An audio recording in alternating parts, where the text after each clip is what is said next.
আম্মাজান দোয়া করছেন, আল্লাহ পাক আপনি তো বলেছেন তিনটা মানুষের দোয়া কবুল করবেন, সালাসাতুম মুস্তাজাবুদ দাওয়া, আল্লাহ পাক আপনি তো কবুল করবেন। সেই তিনজনের মধ্যে একজন হলো আম্মাজান, আমি ইমাম বুখারীর মা মুহাম্মদ, আমি দোয়া করছি। সে ছেলে যেমন ছিল তার মাও তেমন ছিল। দেখেন ইমাম বুখারীর মা দোয়া করে যখন এইবার রাত্রেবেলা গভীর ঘুমে ঘুমিয়ে পড়লেন, ইমাম বুখারীর আম্মাজানের মধ্যে ইব্রাহিম খলিলুল্লাহ হাজির। জোরে বলেন সুবহানাল্লাহ। হযরতে ইব্রাহিম নবী বলছেন, এ মুহাম্মাদের মা, তোমার সন্তানের চোখটা আমার আল্লাহ পাক ফিরিয়ে দিয়েছে। জোরে বলুন সুবহানাল্লাহ। চোখটা ফিরিয়ে দিবার পরে ইমাম বুখারীর আম্মাজান দরজার কাছে আওয়াজ দিলেন, এই ইমাম বুখারী দরজা খোলো। দরজা খোলার পরে ইমাম বুখারী দরজা খুললেন, বললেন, বাবা তুমি কি চোখে দেখতে পাচ্ছ? ইমাম বুখারী বলছেন, আমি চোখে দেখতে পাচ্ছি। ইমাম বুখারী বলছেন, আম্মাজান আমি চোখে দেখতে পাচ্ছি। ইমাম বুখারীর আম্মাজান বললেন, বাবা আলহামদুলিল্লাহ। ইমাম বুখারীকে বললেন, যাও তুমি হাফেজে কোরআন হবে, যাও। হাফেজে কোরআন হবার পর উসুল ফিকাহ সমস্ত রকমের জ্ঞান অর্জন হবার পর ইমাম বুখারীর আম্মাজান ইমাম বুখারীকে বলছেন, বাবা ইমাম মুহাম্মদ, যাও তুমি সব হাদিসগুলোকে একটা জায়গায় জড়ো করো। ইমাম বুখারী সমস্ত হাদিসগুলোকে একটা জায়গায় জড়ো করতে লেগেছে। জড়ো করে একটা কিতাব লিখেছে। কিতাবটা লিখে ইমাম বুখারী আম্মাজানের কাছে এসেছে। ইমাম বুখারীর আম্মাজান এমন করে ইমাম বুখারীকে বলতে লেগেছে, এ বাবা ইমাম বুখারী রে, ও বাবা মুহাম্মদ, তুমি আমার কাছে কেন কিতাব নিয়ে এসেছো বলো?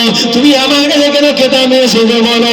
ইমাম বুখারী জবাব দিতে লেগেছে, ও আমার আম্মাজান, আমি ইমাম বুখারী কোন জাল হাদিসকে আমি কিতাবের মধ্যে দিই না। এমন কোন ব্যক্তির আমি হাদিস নিই না যে ব্যক্তিরা জীবনে একটা বার হাদিস ছেড়ে দিয়েছে, যে ব্যক্তিরা একটা বার জীবনকে তার কিতাবের মধ্যে জাল হাদিস দিয়েছে, যে ব্যক্তিরা জীবনে এক ওয়াক্ত নামাজ কাজা করে দিয়েছে। ও আমার আম্মাজান, আমি ইমাম বুখারী তাদের কথা কোনো আমার কিতাবের মধ্যে দিই না। ইমাম বুখারী আম্মাজানকে বলতে লেগেছে, আম্মাজান আমি ইমাম বুখারী আপনার কাছে কিতাবটা নিয়ে এসেছি। আমার কিতাবের ভুল কোনো পৃথিবীর জমিনে কোনো মুহাদ্দিস ধরতে পারবে না। আমার কিতাবের ভুল কোনো মুহাদ্দিস মৌলবী ধরতে পারবে না। আমার কিতাবে যদি সংশোধন করাতে হয়, আপনি আমার আম্মাজান আমার কিতাবে সংশোধন করাবেন। ও আম্মাজান আপনি আমার কিতাবটা দেখে নেন। ইমাম বুখারীর আম্মাজান বলতে লেগেছে, বাবা ইমাম বুখারী রে, যাও যাও বাবা, চলে যাও চলে যাও চলে যাও, মদিনা জমিনে চলে যাও, রাসূলুল্লাহর রওজা মুবারকে তুমি তোমার রাসূলুল্লাহকে যে কিতাবটা দিয়ে দিবে যাও। জোরে বলুন না সুবহানাল্লাহ। তখন রাসূলুল্লাহ দুনিয়ার জমিনে হায়াতে নেই, রাসূলুল্লাহ পর্দা নিয়েছেন।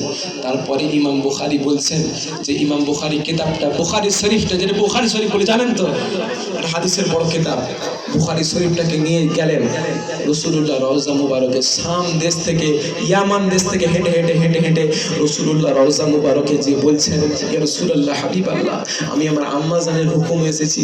পৃথিবীর জমিনের কোনো মৌলবী, কোনো মাওলানা, কোনো মুফতি, মুহাদ্দিস আমার কিতাবের ভুল ধরাতে পারবে না। আম্মাজান আপনি, ইয়া রাসূলুল্লাহ হাবিবাল্লাহ, আমার আম্মাজান পাঠিয়েছে, আপনি কিতাবটা একটু দেখে নিন।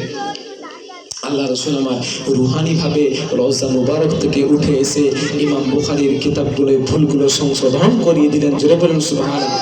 ভুলগুলোকে ঠিক করে বলে দিলেন, এই ইমাম বুখারী যাও চলে যাও, তুমি হাদিসের কিতাব বুখারী শরীফ দিয়ে দিবে যাও।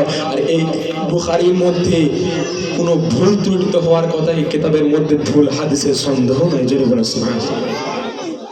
সেই বুখারী, সেই বুখারী শরীফের মধ্যে যতগুলো হাদিস এসেছে সহিহ সনদের হাদিস, ওই দিকে কথা নয়, কথা আমি অন্যদিকে চলে গেছি। আমি বলছিলাম যে রাসূলুল্লাহর কলেমার দাওয়াত, আল্লাহ পাকের ফেরেশতারা থাকতে পারলেন না। আল্লাহ পাকের ফেরেশতারা বলছেন, ইয়া রাসূলুল্লাহ হাবিবাল্লাহ, আল্লাহ পাক আপনি একটাবার হুকুম দেন, আমরা কি করি? আমরা এখনই ফেরেশতারা যে উহুদ পাহাড়টাকে নিয়ে এসে তাই বাসির উপর চাপিয়ে দিই, তাই পাশির ওপর চাপিয়ে দিই, তাই পাশি ধ্বংস হয়ে যায়। আমরা রাসূলুল্লাহর কান্না সহ্য করতে পারছি না। আল্লাহ নবী এত কাঁদছেন, এত কাঁদছেন, রাসূল আমার অজ্ঞান হয়ে গিয়েছেন। রাসূলুল্লাহর শরীর থেকে খুন মুবারক ঝরতে ঝরতে গোটা পা ভিজে গেছে। যেমন স্রোত, পানির স্রোত যেমন বয়ে চলে যায়, অমনি রাসূলের খুন মুবারক বয়ে যাচ্ছে। রাসূল আমার এমন করে যখন বললেন, আল্লাহ রাসূলের কাছে ফেরেশতারা হাজির হয়ে গেলেন। আল্লাহ পাক পাঠিয়ে দিলেন, এ আমার ফেরেশতারা যাও, দুনিয়ার জমিনে চলে যাও, আমার হাবিবুল্লাহ যেটা বলবে আমি আল্লাহ পাক সেইটাই করে দেবো। জোরে বলুন সুবহানাল্লাহ। আল্লাহ পাকের ফারিস্তারা এমন করে রাসূলুল্লাহর কাছে এলেন, ইয়া রাসূলুল্লাহ, হাবিবাল্লাহ, আপনি কি বলছেন বলেন। আল্লাহ নবী আমার বলে দিলেন, আমি রাসূলুল্লাহ এটা করতে পারবো না। আজকে তারা কলেমা পড়ে না তো কি হয়েছে, তাদের 3 পিঁড়ি 4 পিঁড়ি পরে আমি রাসূলুল্লাহ, আমাকে রাসূল বলে মেনে নেবে, আমি আল্লাহকে আল্লাহ বলে মেনে নেবে। জোরে বলেন সুবহানাল্লাহ। আজকে তায়ের পাশে মেনেছিল না মানেনি? জোরে বলেন। সেই দিনে যদি রাসূলুল্লাহ বড়দোয়া করে দিত, ফারিস্তারা যদি পাহাড়টাকে তুলে নিয়ে চাপা দিয়ে দিত, আপনারা কলেমা পড়তে পারতেন? জোরে বলেন। আমি এই কথাটাই বোঝাতে যাচ্ছি যে কলেমাটা এত কষ্টের পরে এসেছে, তাও মুসলমানের কলেমার গুরুত্ব আমরা দিতে পারলাম না। একবার দরুদ শরীফ, আল্লাহুম্মা সাল্লি আলা।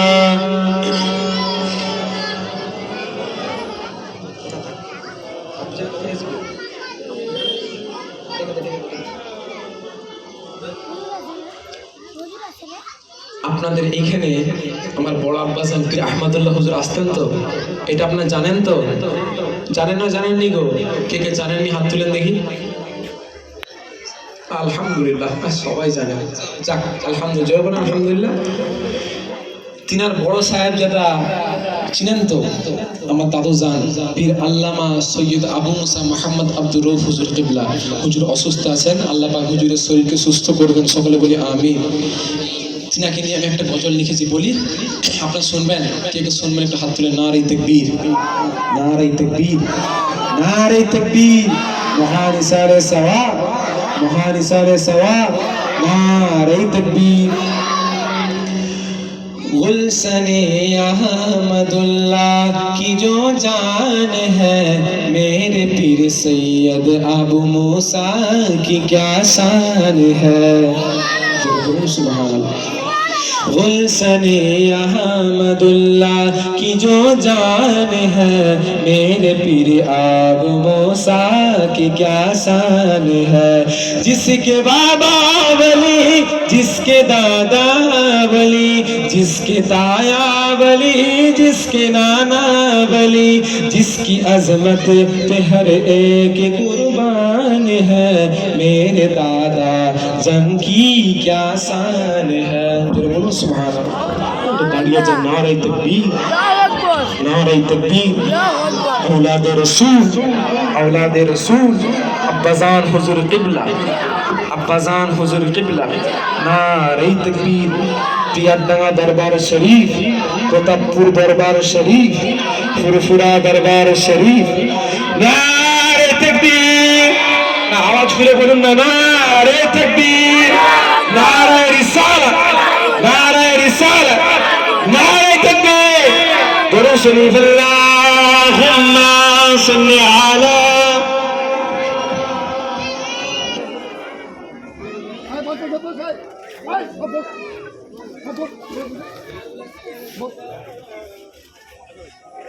আপনারা বসে যান, বসে যান।